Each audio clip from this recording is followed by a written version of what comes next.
चौथा बाब। अहद का संदूक छिन जाता है।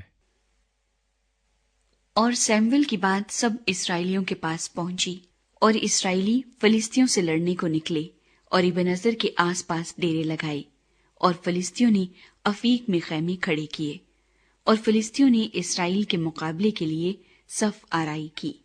और जब वो बाहम लड़ने लगे तो इसराइलियों ने फिलिस्तियों से शिकस्त खाई, और उन्होंने उनके लश्कर में से जो मैदान में था करीबन 4,000 आदमी कत्ल किए। और जब वो लोग लश्करगाह में फिर आए तो इसराइल के बुजुर्गों ने कहा कि आज खुदावन ने हमको फिलिस्तियों के सामने क्यों शिकस्त दी। आओ हम खुदावन के अहद का संदूक सैला से अपने पास ले आएं, ताकि वो हमारे दरमियान आकर हमको हमारे दुश्मनों से बचाए। सो उन्होंने सैला में लोग भेजे, और वो करूबियों के ऊपर बैठने वाले रब्बुल अफवाज के अहद के संदूक को वहां से ले आए। और एली के दोनों बेटे हुफनी और फिनहास खुदा के अहद के संदूक के साथ वहां हाजिर थे। और जब खुदावंद के अहद का संदूक लश्करगाह में आ पहुंचा तो सब इसराइली ऐसे जोर से ललकारने लगे कि जमीन गूंज उठी। और फिलिस्तियों ने जो ललकारने की आवाज सुनी तो वो कहने लगे कि इन इब्रानियों की लश्करगाह में इस बड़ी ललकार के शोर के क्या माने हैं। फिर उनको मालूम हुआ कि खुदावंद का संदूक लश्करगाह में आया है। सो फिलिस्ती डर गए, क्योंकि वो कहने लगे कि खुदा लश्करगाह में आया है।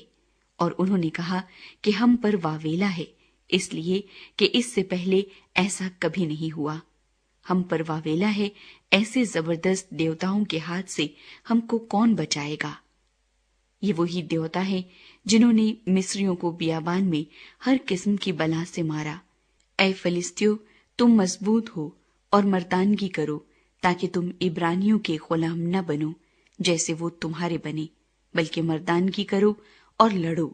और फिलिस्ती लड़े, और बनी इसराइल ने शिकस्त खाई, और हर एक अपने डेरे को भागा। और वहां निहायत बड़ी खूनरेजी हुई, क्योंकि 30,000 इसराइली प्यादे वहां खेत आए। और खुदा का संदूक छिन गया, और एली के दोनों बेटे हुफनी और फिनहास मारे गए। एली की वफात। और बिन्यामीन का एक आदमी लश्कर में से दौड़कर अपने कपड़े फाड़े और सर पर खाक डाले हुए उसी रोज सैला में पहुंचा। और जब वो पहुंचा तो एली राह के किनारे कुर्सी पर बैठा इंतजार कर रहा था, क्योंकि उसका दिल खुदा के संदूक के लिए कांप रहा था। और जब उस शख्स ने शहर में आकर माजरा सुनाया तो सारा शहर चिल्ला उठा। और एली ने चिल्लाने की आवाज सुनकर कहा, इस हुल्लड़ की आवाज के क्या मानी है। और उस आदमी ने जल्दी की और आकर एली को हाल सुनाया। और एली 98 बरस का था, और उसकी आंखें रह गई थीं, और उसे कुछ नहीं सूझता था।